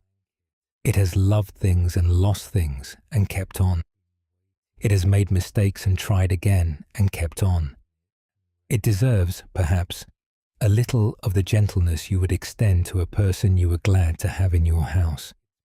You are glad to be alive, even on the difficult days, even on the tired nights. The very fact that you are lying here, hoping to sleep, wanting tomorrow to be good, that is the life in you, still moving, still reaching towards something. That reaching is worth being gentle with. There is also this story, quieter still. In an old library in a town that had seen better days, there was a librarian who had worked there for most of her adult life. The library was not grand. The books were not all valuable, but it was warm and it was quiet. And people came there not just for books, but for the quality of the place itself. She noticed over many years that the people who seemed most at ease in the library were not always the ones who came for a specific book. Often, they were the ones who came with no particular purpose, who wandered among the shelves, let their eyes go where they went, sat for a while without reading anything, then left again. She asked one of these regular wanderers once, "What do you come here for?" He said, "To remember that there is no hurry." She looked at him. He said, "Outside, everything is urgent. In here, somehow, it is not. The books have been here for years. They will be here for years more. Whatever I am looking for, if I'm looking for anything, can wait. And somehow, when I'm in a place where things can wait, I can breathe better." She thought this was the most honest description she had ever heard of what a library was really for. Tonight, you're in a place where things can wait. Tomorrow's urgency is real, but it is not here yet. It is still tomorrow. And in here, in this dark, in this bed, in this breathing, there is no hurry. Whatever you're looking for can wait a few hours. The night is long. The dark is patient, and you have nowhere to be. Let the body settle a little more. Let the breath slow. Let the arms be heavy on the blanket. We are nearly at the end of the journey tonight, and we will arrive there gently. There is a teaching in the old path about what happens at the moment just before sleep. The old teachers were very attentive to this moment, the threshold, the crossing. They noticed that it is a peculiar moment. The mind, which has been busy all day, begins to loosen. Images come that are not quite memories and not quite dreams. The body grows heavy in a way that is different from fatigue. It is more like falling, but falling safely, falling into something soft. They called this threshold important, not because you have to do anything there, but because it is one of the places where the work of the whole day, all the releasing and returning and allowing, becomes visible, where you can feel, for a moment, what it is like to not be gripping. The old teachers said, the moment just before sleep is a glimpse of something that is always available, just beneath the surface of ordinary waking, a quality of ease, of not quite being anything in particular, of the mind before it has decided what it thinks. They said, if you can notice this moment without grabbing for it, without saying, I must stay here, I must keep this, then it opens into sleep naturally, like a door that is already ajar. You are approaching that threshold now. Perhaps you have been approaching it for some time. Let us explore one last story before we reach it. In a village at the end of a long road that wound through a forest, there was a woman who guided travelers through the forest at night. The forest was large, and the paths were not always clear, and people were glad of a guide, especially in the dark. She had been doing this work for many years, and she was very good at it. But what made her unusual was not her knowledge of the paths. It was the way she was with the travelers. She would meet them at the edge of the forest, and the first thing she always said was, "There is nothing in this forest that will harm you tonight." And then she would take the first steps in. Most guides would talk to keep the travelers calm. She rarely talked. She walked, and they followed, and she led them through the dark by the quality of her own ease. She knew the forest so well that it had no power to frighten her, and her ease communicated itself without words. When travelers came out the other side, they often described the same experience, that somewhere in the middle of the forest, they had stopped being afraid, not because anything had changed, but because they had been walking alongside someone who was not afraid, and gradually the not fear had moved from her into them, the way warmth moves between two people sitting close. One night, a traveler who was especially anxious said to her, midway through, "How do you stay so calm in here?" She was quiet for a moment. Then she said, "I know the end of the path. Not the whole path. Some nights it changes a little, but I know where it leads. And knowing where it leads means I am not afraid of the middle." He said, "What if I don't know where it leads?" She said, "Then you can trust the one who does." And she kept walking. They came out the other side. He slept very well that night. This is what the old path offers in all its centuries of quiet patience.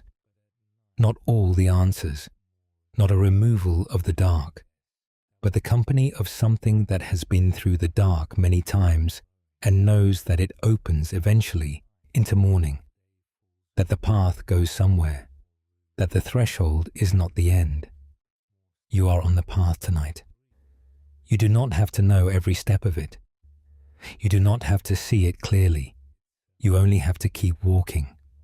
And the walking tonight is simply this: the breath, the stillness, the letting go. The forest ends. It always ends. And on the other side is morning and rest and whatever the day will bring. But tonight, you're in the forest, and the forest is quiet, and the guide is walking beside you. Rest now. Let the path carry you. Take a breath, the longest and most unhurried breath of the evening, and let it out slowly, all the way to the end, until the body is entirely empty of effort. You have arrived at the threshold. You are already crossing. There is something the old teachings speak of that is sometimes translated as the quality of silence, not the absence of sound, but something more inward than that. The quality of a mind that is no longer adding noise to itself. We are very good at adding noise to ourselves. A thought arrives and we comment on it. The comment arrives and we judge the comment.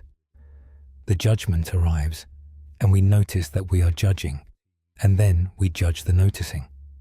Layer upon layer, added so quickly and so automatically that we barely notice it happening. And underneath all of those layers, the original moment, the simple fact of being here, breathing, alive, has long since been buried. The old teachers spoke of this as a kind of practice in its own right, not adding. When the thought comes, not adding another thought on top of it. When the feeling comes, not immediately labeling it and categorizing it and deciding what it means about you. Just letting it be what it is, a little longer than is comfortable, before the commentary begins. This is very difficult, because the commentary feels like clarity. It feels like understanding. It feels productive. But in the quietest hours, in the dark, it is often just noise. The mind talking to itself about itself in circles that go nowhere but exhaustion. Tonight, you might try, not as a discipline, just as an experiment, to simply let things be what they are, a moment longer before the next thought arrives. To let there be a little more space between one movement and the next. not creating space by force, simply not filling it. Let us explore a story about this. Long ago, in a community that had lived quietly in a valley for many generations, there was an elder who was known for a particular kind of wisdom. She was not the most educated person in the community. She was not the most traveled. But when people came to her with their troubles, they consistently left feeling better than when they arrived, and they often could not quite say why. One day, a young man asked her directly, "What do you do when people come to you? What is your method?" She thought for a long moment. Then she said, "I try not to answer too quickly." He waited for more. She did not offer more. He said, "But surely the answer matters." She said, "The answer matters a great deal. That is exactly why I try not to give it too quickly." When a question arrives, the first answer that comes is usually not the deepest one. It is the surface answer, the one the mind has ready because it has answered something like this before. But if you wait, if you allow the question to sit for a little while, in the quiet, like muddy water settling, something different comes, something that was underneath the first answer. And that thing is usually more true, and more useful, and more kind. He said, "And do you apply this to yourself, to your own thoughts?" She said, "I try. When I'm troubled, I try to let the trouble sit for a while before I begin solving it.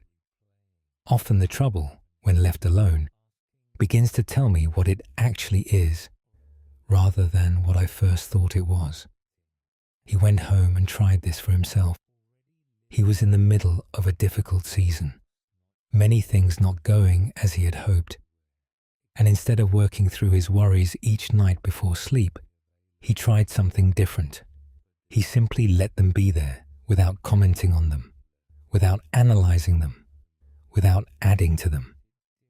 The first night, this was very hard. The mind wanted to work. It wanted to do something with all of it.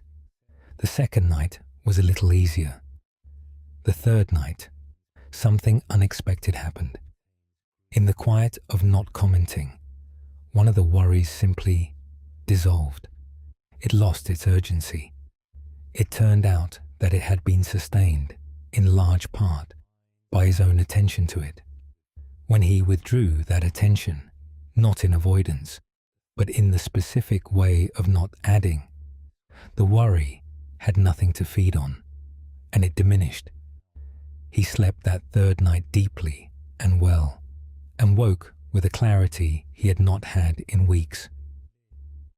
The mind, left quieter, finds its own way through, not always, not magically, but more often than we give it credit for. Tonight, you are practicing the art of not adding.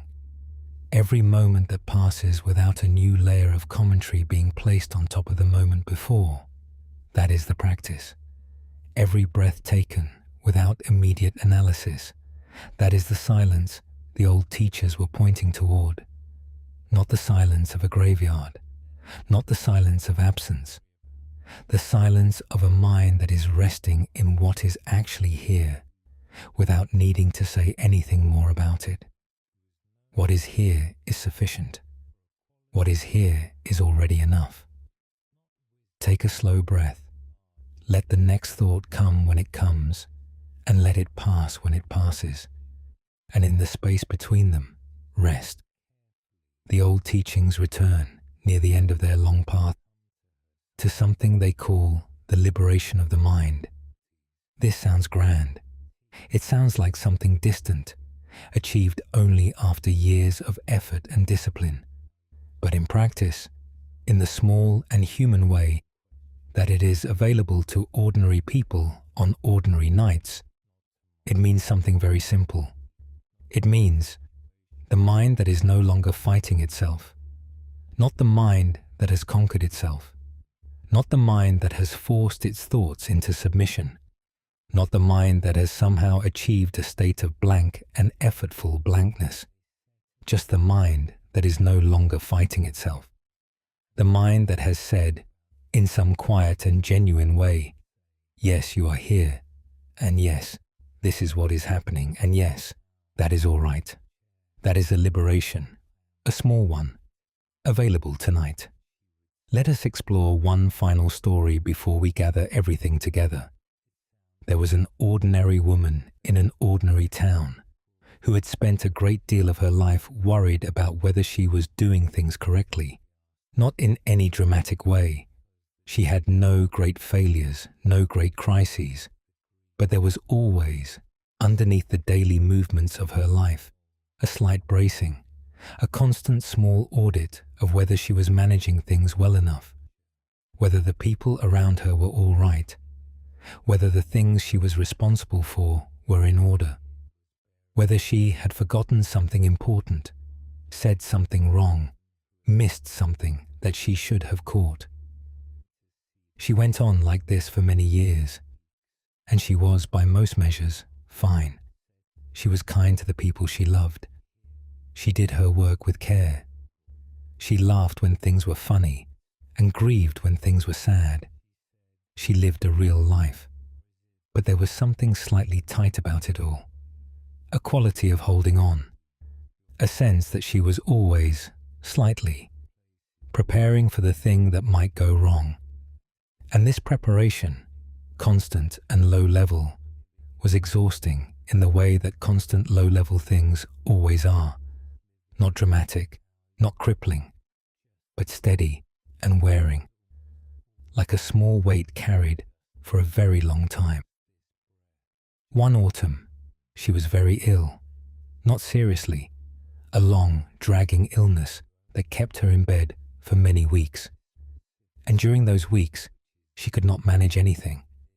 There was no managing to be done. The daily audit became impossible because she had no capacity for it. She lay in bed and let things be as they were. People came and helped. Things that she had imagined would fall apart did not, mostly. Some small things went unattended, and it turned out that those things could wait. The world did not require her constant vigilance to remain upright. What she expected to feel, in the absence of the managing, was anxiety. What she felt, instead, was something that took her weeks to name. And the name she finally gave it was ease. Not happiness exactly, not the absence of difficulty. She was ill, after all, and bored, and sometimes frightened. But underneath all of that, ease. A quality of having set something down that she had been carrying for so long she had forgotten she was carrying it. She had not realized how much energy she had been spending on the holding on, until the holding on became impossible and she had to stop. When she recovered and went back to her life, she was different in a way that was hard to explain to anyone who asked. She was not enlightened, not transformed, not suddenly wise. She was just slightly less braced. The small audit was still there, but she checked it less often. She was more willing to let things be as they were without immediately trying to improve them. She trusted, a little more than before, that things would sort themselves out, or that they would not, and that even that would be manageable. She slept better. She slept better not because anything had been fixed, but because something, very slightly, had been released. The grip that had been her constant companion for so many years had loosened, just a little. And in the loosening, there was room. Room for the breath to move freely. Room for the mind to quiet without being forced to quiet. Room for the night to be what the night is, which is rest, for anyone willing to receive it. This is perhaps all that tonight is. A small releasing, a small laying down of the constant management. The night is not something to be managed. The mind is not something to be controlled. You are not a project to be improved. You are a person who has been awake all day and who deserves, simply and without qualification, to rest. Everything that needed to be held together today has been held together. You did that. You can set it down now. The day is complete. Not perfect. Complete. There is nothing more to do tonight. We have traveled quite far together, you and I, through the old, quiet country of these teachings, a long way, and slowly, the way journeys worth taking tend to go. We walked through the very first understanding that the mind goes first, that everything follows from how the mind holds what it encounters, not as a burden, as a possibility, because if the mind can cause suffering, the same mind can find ease. And that ease is not something that has to be imported from somewhere else. It is already in the mind. It is the original condition of the mind, before the habits of gripping and pushing took hold. We sat with the teaching about craving and aversion, the reaching and the pushing away, and saw how much of the tiredness at the end of a day comes not from what happened, but from the grip around what happened. The grain of the day is often not the problem. The grip is the problem. We met the two monks on the cliff and understood the difference between practicing toward peace, always ahead of you, never quite arrived, and being in peace already, which requires only the willingness to stop insisting on a different moment than the one you are in. We visited the weaver, who does not remove her mistakes, but works honestly with the truth of where she is, and the potter, who learned to listen to what the clay wanted, instead of demanding the clay comply. We saw how the mind, like clay, responds to a listening hand more readily than a gripping one. We saw that the mistakes are not evidence of failure. They are information. They tell us where things want to go. We learned from the fisherman that the real river is more manageable than the imagined one. The problem you have not yet looked at directly is always larger than the problem you have seen clearly.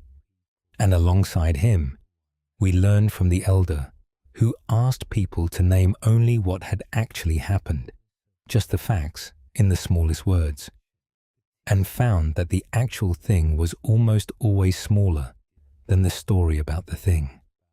The story grows in the dark.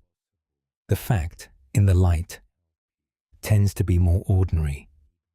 We watch the muddy pond clear itself without anyone forcing it. The grandmother and her granddaughter standing at the edge, simply waiting, letting the water do what water does when it is left alone. We understood, through the archer and through the young woman learning to float, that the truest release is the one in which the mind makes no further claim on what it has sent into the air. That the water holds you, always, if you stop choosing the fight. That the arrow flies truest when the hand has completely let it go. We sat with the old teachings about impermanence, the tide going out and the tide coming in, the winter tree bare and honest against the grey sky, and understood that the passing of things is not only loss, it is also the assurance that this too shall pass. The restlessness, the wakefulness, the worry, all of it is moving, and none of it is permanent, and none of it is the end. We return to sati, to the simple, recurring practice of remembering where we are. The lake in the morning, seen with eyes that have not yet been filled up by the day. The shepherd counting his flock, not because the counting is the point, but because the counting keeps him present. The breath, tonight, doing the same. Not the point itself, a way of arriving at the point. We found refuge in the old woman who had made her own company something she did not mind living with, in the librarian's quiet building where nothing was urgent, in the guide through the forest, walking without fear, the not fear moving from her into the traveler, the way warmth moves. We learned through the woman with her nightly practice of finding one good thing, that the mind builds itself from what it returns to. And we return tonight to warmth. We received the physician's gift of simply being met as a living thing in pain, and we allowed that meeting to extend to ourselves as well. We learned from the old beekeeper that the fear of the sting is not the sting itself, that not yet is a very different thing from now, and we found the still point, the thing that watches, the quiet center that does not spin, even when everything around it does. The young student and the teacher, the bowl on the table, and the understanding that the mind is not misbehaving when it fills. It is simply being a bowl. The question is not why it holds so much. The question is how to empty it gently when the time for emptying has come. We sat with the practice of not adding, the elder who waits before answering, who lets the question settle like muddy water before the deepest response rises to the surface.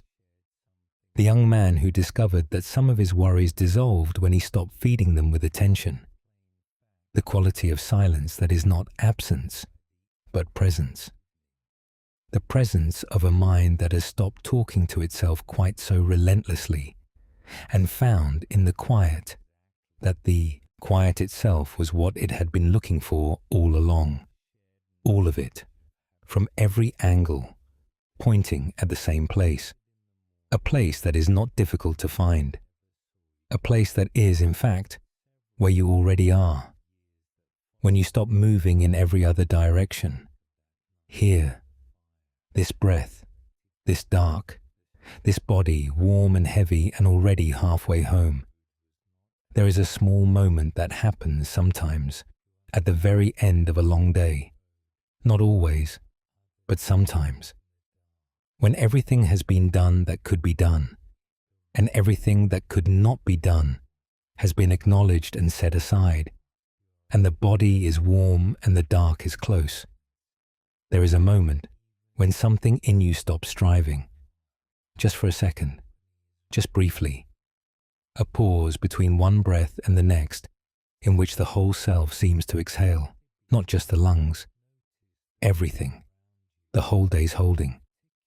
You may have felt this moment before. You may be approaching it now. The old teachings would not name it anything complicated. They would simply say, this is rest, real rest. Not the absence of wakefulness, but the presence of ease. The mind not fighting anything. The body not bracing for anything. Just here and alive. And that is enough. And everything else can wait until morning. That is where we have been walking all evening. That is the threshold you are crossing. Let it happen. You do not have to help it. You do not have to guide it or manage it or check whether it is happening correctly. You only have to stop standing in its way, and perhaps you already have. Perhaps it is already happening, even now, even as these words move through you more slowly than they did at the beginning. The mind receiving them differently now, the way water receives rain differently when it is already still. Something is settling.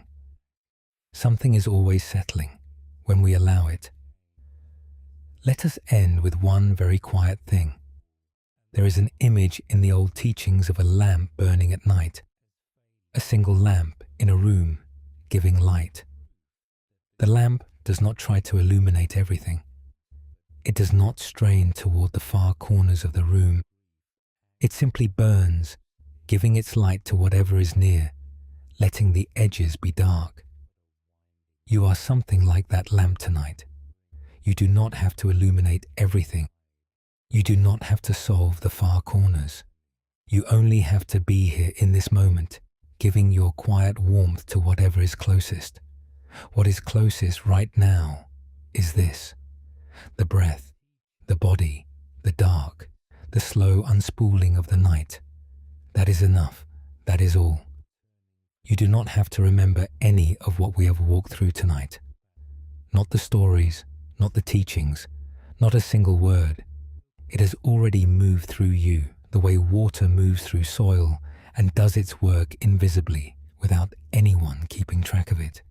You do not have to hold it. You do not have to carry it forward. It has already settled into you, the way seeds settle into soil in the dark, and whatever they will come in its own time, without you having to do anything more tonight. You are not broken. You are not failing at anything. You are not behind. You are a mind that has been carrying a great deal for a long time, and tonight you have been given permission, if you are willing to accept it, to set it down. And perhaps you have a little, perhaps less than you hoped. That is entirely fine. Even a small setting down is real. Even the smallest release is already doing its work. The way a very small stone dropped into still water sends rings outward that eventually reach the shore, long after the stone itself has disappeared. The rings are moving. Something has shifted, even if you cannot feel it fully yet. The arms are heavy now, or becoming so. The legs are still. The jaw is unclenching, slowly, if it was clenched. The hands are open on the blanket, or nearly so, not gripping, not needing anything to hold. The thoughts, perhaps, are drifting now rather than rushing, coming at longer intervals with more space between them, finding their way to the edges of things where they dissolve softly, without drama, like the last stars disappearing at dawn, not by going anywhere but simply by the light changing around them. Something in you is already further along towards sleep than your waking mind knows. The body has its own wisdom about this. It knows when it is safe to let go. It has been doing this work your whole life, carrying you through every day, keeping everything running, and then, when night comes, beginning the long, quiet work of repair and rest that happens beneath your knowing. You can trust it. It knows what it is doing. The night is large. The dark is patient. There is nothing here that needs to be faced or fixed or managed or held. There is only this, the breath, moving in and out with less and less effort. The weight of the body, already given over to whatever is beneath it. The warmth that has gathered around you, without you having to do anything to earn it. The quiet of the room, the quiet of the night beyond the room, the quiet that was here before you arrived and will be here long after you have gone to sleep. Somewhere at the bottom of that quiet, there is a stillness that has no name and needs none. It is not something you built. It is not something you achieved. It was here before you were born, and it will be here long after tonight. And you are, in some way, that does not require any explanation, part of it. You are already in it, at the edges of it, drifting toward its center, the way a leaf drifts toward the middle of a still pond, gently, without effort, simply by being what it is, in the water it is already in. Let it take you. There is nothing to do, nowhere to be, nothing to solve tonight. You have walked a long way, through old teachings and quiet stories, through muddy ponds and winter trees, through arrows released into the sky and bread made without argument, and a pond that cleared itself, through the beekeeper's hives and the shepherd's flock, and the traveler in the forest who stopped being afraid, through the lamp burning in the dark, giving light to whatever is near, letting the edges be dark, through the practice of not adding, of letting the silence be silence, of letting the space between thoughts be space rather than filling it immediately with more thinking. You have walked all of it, and you are here. This is where the path led, not to a destination exactly, not to an achievement. Simply here, to this ordinary, irreplaceable moment of being a body in a bed, in the dark, at the end of a day, with nothing more required of you until morning. Here, in the dark, in the quiet, in the warmth, with the breath going slowly in and slowly out, and the body already doing what it knows how to do, and the mind, perhaps, a little more willing to be where it is than when we began, a little softer at the edges, a little less certain that it needs to keep working. That is everything. That is, perhaps, the whole of what the old path was pointing at all along. Not some distant perfection, just this ordinary moment of ease, available to anyone, anywhere, who is willing to stop demanding that things be different than they are. Rest now. Sleep well.